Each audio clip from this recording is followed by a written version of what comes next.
High বন্ধুরা, তো তোমরা সবাই কেমন আছো? আশা করি ভালো আছো, আমরাও ভালো আছি। তা এখন আমি সবই চ্যাং করে উঠেছি। উঠোনে সারাদিন বর্ষা হচ্ছে ঝলকে ঝলকে, এখন রোদ ছেড়েছে। দেখুন বন্ধুরা, তো গাছে পেয়ারা হয়েছে, এখন পেয়ারা তুলবো।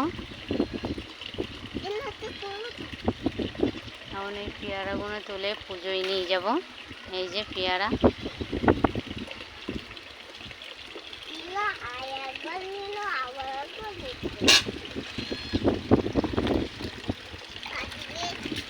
তো এই যে পেয়ারা, তো এই যে পেয়ারা তুলেছি। পেয়ারা শসাটা লাল হয়ে গেছে, ছোট ছোট এখন সবে, বড় হলে তুলতে হবে। ওই যে ছোট ছোট। তো বন্ধুরা, এই যে বেদানা তুলছি। তো বন্ধুরা, এই যে সব ফল তুলেছি, এখন ঠাকুরের